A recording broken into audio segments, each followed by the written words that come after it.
Hello friends, I welcome you again to our YouTube channel. आज का हमारा topic है salient features of Indian constitution.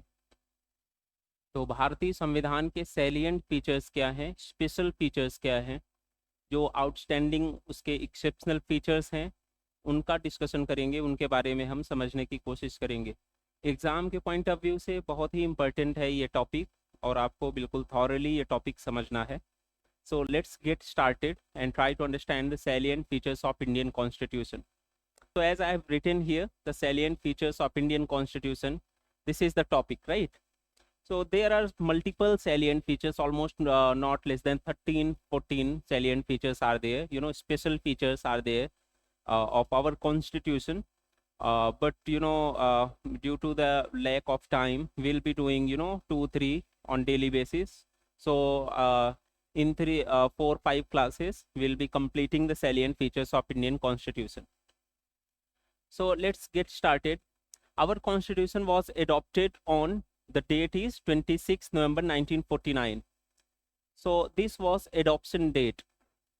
Since that particular date or since the commencement of the Constitution, our Constitution has gone through, tremendous changes. Big changes has happened. So we need to consider those changes as well. You see here, the 7th Constitutional Amendment Act, it was brought in 1956. This was a kind of Constitutional Amendment Act which brought the substantial change in our Constitution. What was changed here? The state's reorganization on linguistic grounds was done, right? Earlier the state category was there like A, B, C, D. That categorization was done away with, and the states were reorganized on the linguistic grounds, right? Language was one of the ground to reorganize the states. The second substantial constitutional amendment act happened. This was 42nd Constitutional Amendment Act. I have written here for you. You see here, 1976. You remember this time is like, during this time the emergency was imposed. So this Constitutional Amendment Act was done during the emergency, right? So you can understand, almost all the aspects of the Constitution was changed. So many things were added, other things were deleted. So this Constitutional Amendment Act is also called as the mini constitution, right?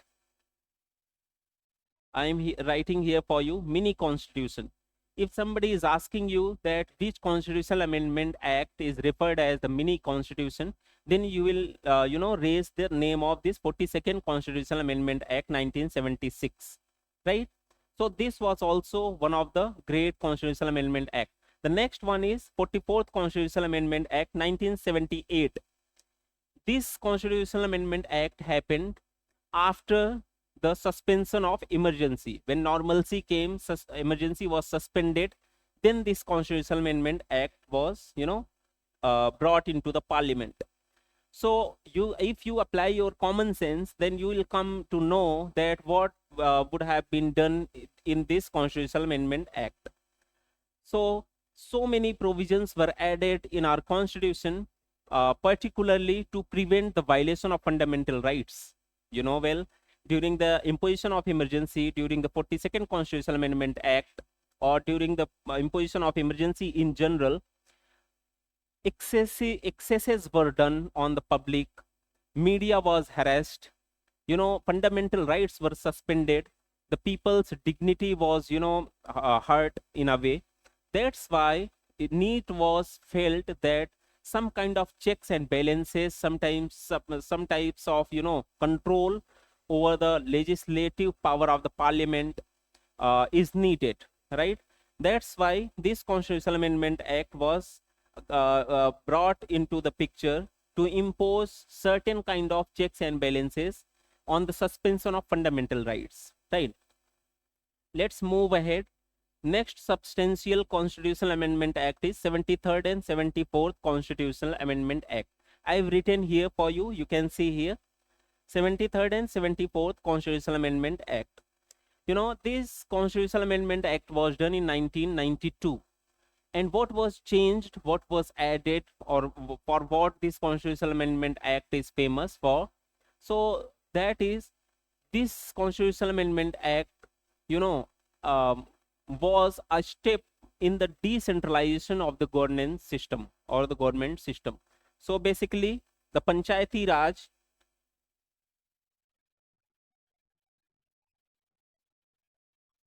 and municipalities were added in our constitution. See, the beautiful point is that so many countries are there. They are also exercising the concept of Panchayati Raj and municipalities. But the problem with them is that their institution, their Panchayati Raj and municipalities don't have constitutional backing, right? So for administrative convenience, they have created these bodies. But we are different because we made a constitutional amendment act, right, and we made provision for the Panchayati Raj and the municipalities in our constitution by the virtue of 73rd and 74th Constitutional Amendment Act. So these, constitutional amendment acts are there, which brought a kind of substantial change into our constitution since the adoption date of 26 November 1949, right? Let's move ahead and try to understand the features.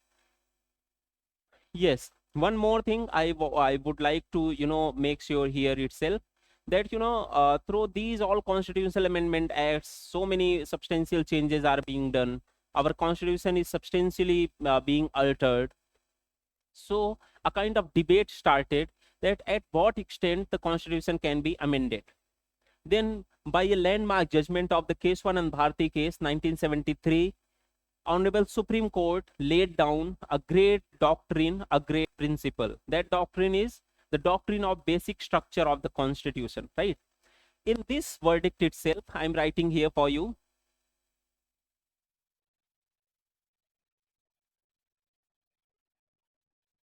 Basic structure doctrine, right? Through this doctrine, Supreme Court imposed a kind of limitation on the legislative power of the parliament. That what Supreme Court said in the through this verdict, it was like by using the Article 368, the amendment power of the parliament, the parliament cannot change the basic structure of the constitution. Parliament has extensive rights to amend the constitution. Parliament can amend whatever it wants except the basic structure of the constitution, right? As far as parliament is not hampering or tampering with the basic structure of the constitution, parliament is free to amend any part of the constitution, right? It may be clear to you, right? And now the question arises, what is the basic structure of the constitution? So by name itself, it is clear that basic structure, basic essence, or the crux or theme of the constitution cannot be changed. The basis of the constitution, the fundamentals of the constitution cannot changed, right? So this much we have done. Let's move ahead and try to do the features. We are concerned about the features or the salient features of the Indian constitution. The first salient feature of the Indian constitution is that our constitution is written constitution, as I have written here for you. So आपको ऐसा surprise हो सकता है कि constitution तो written ही होता है क्या, अनरिटन भी होता है क्या? तो आप सही समझ रहे हैं, इसी वजह से हम ये पढ़ने की कोशिश कर रहे हैं, राइट? क्योंकि कॉन्स्टिट्यूशन अनरिटन भी हो सकता है. I have written here for you. You see the constitution can be categorised into two categories, like written constitution and unwritten constitution, right? See, written constitution, this, let me write here for you.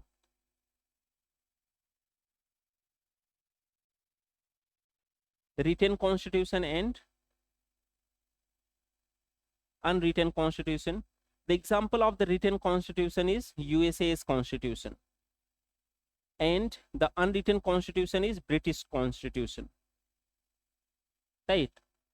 So these two countries constitution will be taking for reference, and we'll be segregating, we will be comparing with our constitution. So you see here, the USA's constitution is written constitution and British constitution is unwritten constitution. It is clear, right? So our constitution is written constitution. So as the USA's constitution is written constitution, our constitution is also a written constitution. And one more thing I want to teach you here, that our constitution is comprehensive, elaborate and detailed document. Our constitution is comprehensive, elaborate and a detailed document. It has, elaborated each and everything. It is very comprehensive, very voluminous, and it is elaborate provision. It has made elaborate provisions about the governance. So obviously, if something is written, then only these things are possible. It is comprehensive, elaborate and detailed document. Let's move ahead and try to understand how much comprehensive, how much elaborate and comprehensive our constitution is. So originally in 1949, when our constitution was adopted, at that point of time there were 395 articles, 22 parts and 8 schedules, right? Is it clear? I have written here for you. जब हमारा संविधान स्वीकार किया गया था constituent assembly के द्वारा, उस टाइम पे जो आर्टिकल थे, अनुच्छेद थे, 395 थे, पार्ट्स में 22 पार्ट्स में डिवाइडेड था constitution, and schedules were 8. And currently, if we talk that, how many articles are there, how many parts are there in our constitution, and how many schedules are there in our constitution. So since the adoption of the constitution till date, so many new provisions has been adopted, so many new things has been added. So let me tell you here that which features are added in our constitution. See here, article 448, earlier it was 395, now the status is 448. Earlier our constitution was divided into 22 parts, now it is 25 parts. Earlier schedules were 8 and now it is 12. So you see the increment. During the commencement, during the adoption itself, our constitution was very voluminous, very bulky, right? Very elaborate and detailed document. And you see here, even after the commencement, we have added so many new things, right? So now it becomes very clear that it is reality that our constitution is very voluminous, very elaborate, very detailed document, right? Now we will come to the factors. What factors led to our constitution, to become bulky, to become voluminous, to become very elaborate? What are the factors, right? Whatever happens, there must be some factor, some responsible factors.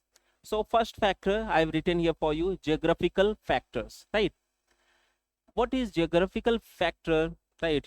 Our geography was strange. It may be like, or something, something has to do with the geography itself. So what was with our geography? Let's understand.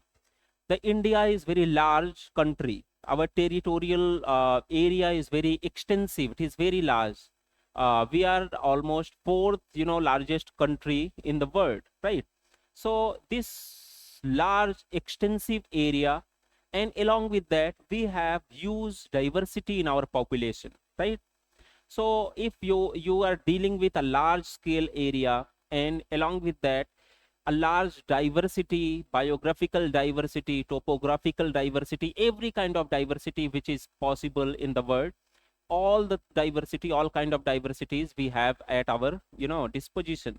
So this was the primary factor which led our constitution to become voluminous. You understand? If you are making law for a small village, then obviously 2-3 clauses will be there. The complexity will not be there because area is very small. And we are dealing with a great area, large scale area, extensive area, then obviously the provisions which you are going to make for the governance of that particular area, those provisions are going to be, elaborate, or the bulky, or the voluminous, obviously, right? So hope you understand. The second one is the historical factors. What were the historical factors which led our constitution to become voluminous? Government of India Act 1935. Government of India Act 1935 was a kind of structural base for our constitution, and that act itself was very bulky, very voluminous. So if source is very bulky, very voluminous, then obviously the byproduct or the product which is going to come out of that particular source is obviously going to become, voluminous or bulky. So this was also one of the reason. Let me write here, Government of India Act 1935. So source of our constitution was this act, and this act itself was very bulky. That's why our constitution became bulky. The third one is single constitution for both center and state, right? So let me make you understand that if we try to observe various countries, then they have separate constitutions for the states and the union government or the central government. For example, USA's constitution, if we see USA's example, then there is one big constitution for the USA, for the federal government or the central government, and there are small constitutions for each provinces or the states of the USA, right? So you can understand, like the constitution, the volume of the constitution will be decreased or the divided, right? Multiple constitutions are there, territorial areas, they has their own constitution, the states has their own constitution, and the central government has their own constitution. What is different with us? Our country, our constitutional system has one comprehensive constitution, one common constitution for the union government as well as the state government. Obviously the volume will increase, the size will increase, right? So hope you understand this one. Now the fourth one, dominance of legal luminaries, right? So this one was also one of the factor. Let me explain you. The in our constituent assembly, if you try to study that who were the member of the constituent assembly, then you will be surprised to see that almost everybody was the lawyer, everyone was a kind of legal luminary or legal expert. And the language of law, language of legal field, it is very comprehensive, very elaborate, you can say very lengthy, very hectic kind of language they use. So their dominance was there in the framing of the constitution. So their virtues, their habits, these reflected in our constitution itself, and it became very elaborate, very bulky, very voluminous, right? So this is also one of the factor.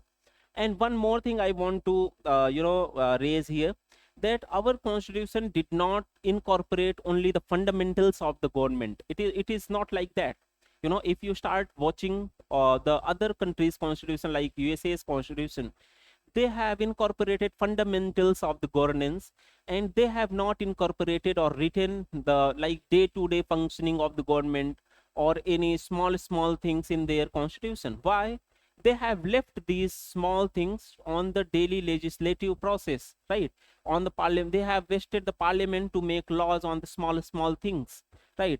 Or they have left these issues on the established political conventions, right? There are established political conventions that if this is the circumstance, then the things will be done in this way, this particular way. But it is not like it is not the case with our constitution. It is not like the case with our constitution. What is different? In our constitution, the fundamentals or the governance are there, laid down properly, but small matters are also incorporated in our constitution, and very least matters are left for the political conventions, right? Very least part things are left for the political convention, established political convention.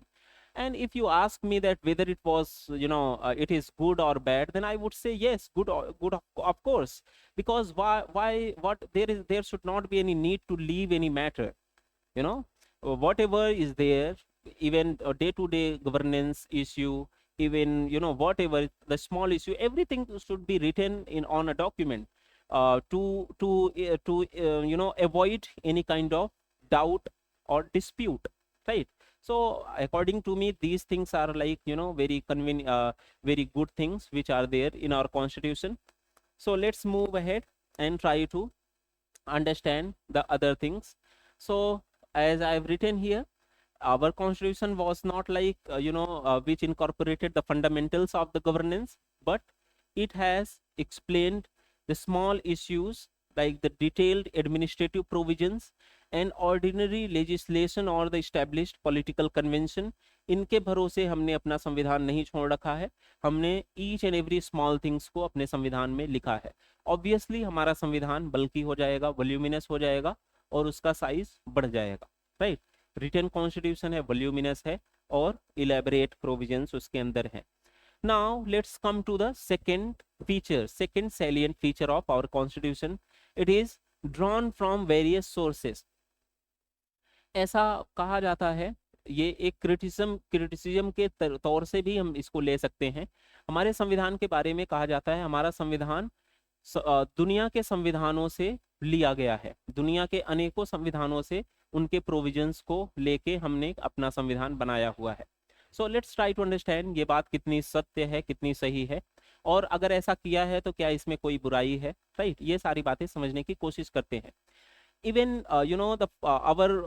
the chief architect of our constitution, Dr. B.R. Ambedkar himself has proclaimed that Indian constitution has been framed after ransacking all the known constitutions of the world, right. These are the words of Honorable B.R. Ambedkar. He was a great personality, of course, right. He did great job for the upliftment of the poor, right, particularly the scheduled caste and scheduled tribe people, and he did a lot of work for the women empowerment also, right. Our women must regard Dr. Ambedkar as their god, literally, if you ask me. This is my personal belief, my personal conviction, because I have studied a lot about Honorable Dr. Ambedkar. So he was not hesitant by proclaiming that our constitution is not like original. He did not say that our constitution is original. He said that our constitution has been framed after ransacking all the known constitutions of the world, right. He was crystal clear. And let's move ahead and try to understand the various sources where our constitution was derived. The structure, the first one, structure.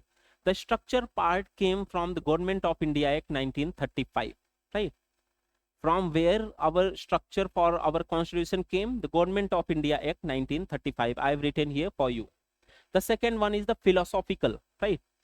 From where our constitution got its philosophy, right. You see here, if we talk about the philosophy, then fundamental rights and directive principles of state policies are the philosophy of the constitution. Accordingly, fundamental rights were derived from the USA's constitution, right, and directive principles of state policies were derived from the Irish constitution or Ireland's constitution.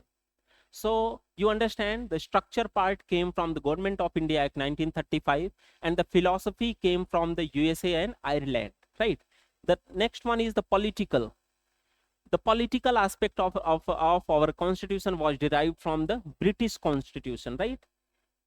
What is the political aspect? Let me write here for you.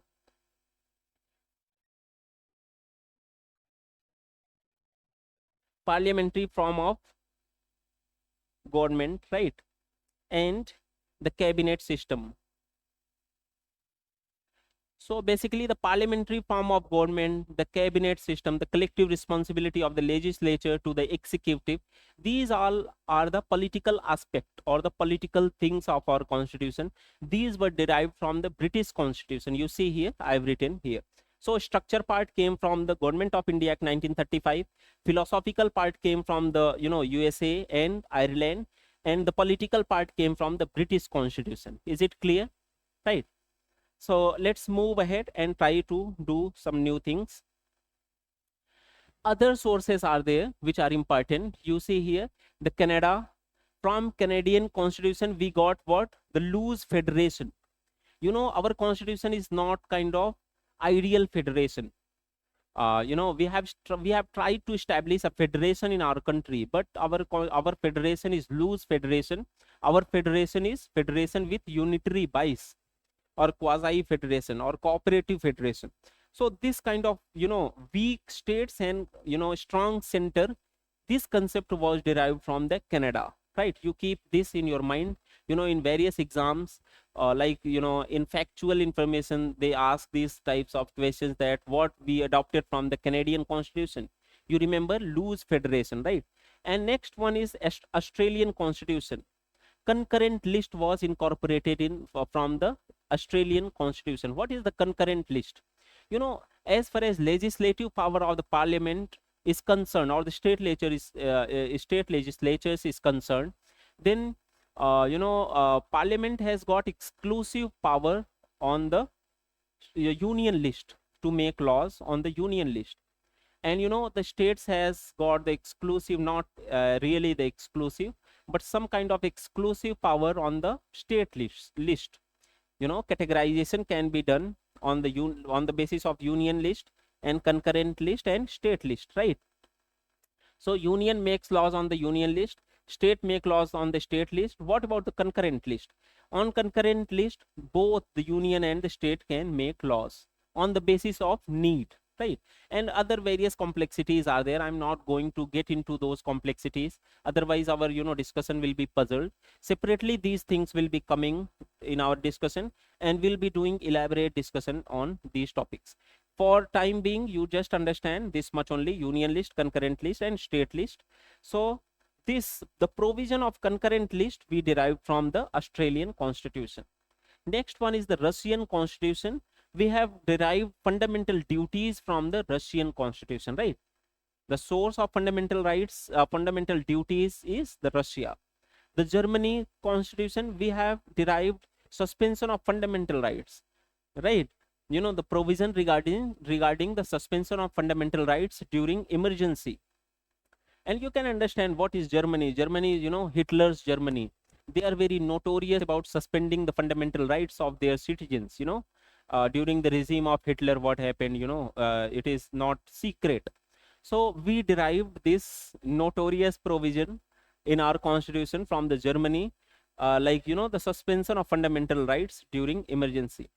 My belief, or my opinion is that we are not we should not incorporate this provision. We should do away with these provisions, irrespective of the state affairs, irrespective of the emergency or whatever. The fundamental rights shall be intact. They shall never be suspended.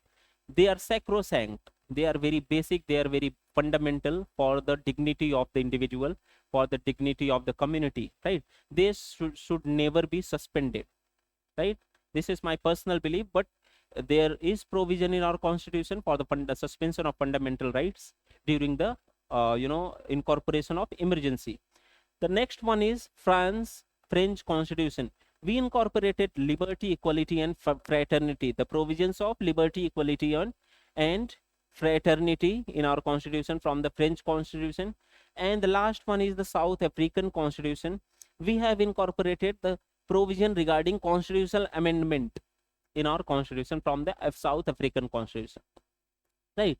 So these are the factual information. There is no rocket science to understand these facts, right? You just remember that Canada, Australia, Russia, Germany, France, South Africa, what we incorporated from their constitution, what we took from their constitution. So accordingly you can learn, right? But be careful, these informations are very important. Even the small exams like one-day exams which state commissions conduct, they ask so many questions from this section, right?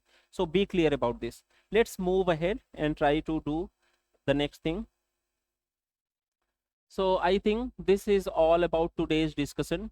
Particularly two features we have covered, right? Two features we have covered. The first one is that our constitution is the lengthiest constitution. The second one is that our constitution is the first one is our constitution is lengthiest written constitution, and the second feature we have done, that one is drawn from various sources. Our constitution has been drawn from various sources. So we have explained these all aspects, and let's do one more thing, that if our constitution is lengthiest constitution, written constitution, then what is wrong with that? Is it humiliation to us that our constitution is lengthiest, it is very bulky? No, not at all. I have told you that it is not a criticism. If each and everything I have written, then it is clear, it is good thing. If some agreement we are going to do, and we are write some small things, don't write elaborate provisions of the agreement, then it will be foolish. We try to write each and every aspect of the agreement, each and every term and conditions of the agreement, right? So if constitution is being framed, and there are going to be, provisions are going to be made regarding our rights and our duties, our governance system, our political system, then what is need to, avoid writing? Each and everything should be written, and each and everything needs to be crystal clear, and irrespective of whether our document is getting bulky or voluminous or not, right? So this is not criticism at all. Please don't entertain this as a criticism. The second we did, drawn from various sources. This is also one of the criticism people raise, that there is nothing original in your constitution, it is drawn from the various sources. The people raise, you see here, it is the borrowed constitution. People say, the critics say, that your constitution, you yourself has said that, from various countries, your constitution has been derived, your constitution has derived so many things. So what is new with your constitution? It is actually borrowed constitution. It is basically patchwork, copy paste. You went to Canada and found out the loose federation concept. You just copied and pasted in your constitution. The next one is contains nothing new. Again, let me clarify here. This is again not the valid criticism. You cannot invent new things. Whatever knowledge was there, whatever, concepts were there to govern a society properly, to govern a country properly, we have incorporated those things. But be careful, we have not blindly incorporated, blindly copied these provisions. We have modified these provisions according to our needs and our circumstances. You'll be surprised to see at various occasions during our discussion itself, I will be revealing to you that on various instances we have copied the concept from different countries, but we have made, modifications according to our needs and circumstances. So it is not blind copy paste. We were intelligent enough to incorporate great concepts which were there to govern our society, and along with that we have applied our mind substantially, and we have made appropriate provisions, appropriate modifications in those provisions. That's why our constitution is sui generis, designed in on its own kind of constitution. It is not patchwork, it is not borrowed, it is not patchwork. It does not this criticism is also wrong. It contains so many new things. So these criticisms are fake criticisms. You should not entertain this criticism, but with logic, your contention should not be like, on false ground. No, I like my constitution, I like my country, so how you dare to say my constitution as the borrowed constitution? It should be not like that. You are rational, you are logical people, and you are preparing for the civil services, so I hope that you have enough rationality. You do presuppositionless inquiry. You do you should not be prejudiced while studying or while doing research. So you yourself will deny this criticism. So two features we have discussed. Let's wind up our discussion. In our tomorrow's discussion, we'll start doing next 2-3 features. Accordingly, I have told you in the beginning itself, there are almost 13-14 features, salient features of the constitution. Accordingly, 2-3-4 features will be dealing with on daily basis, and I think that within 4-5 classes we'll be completing this topic. Thank you so much.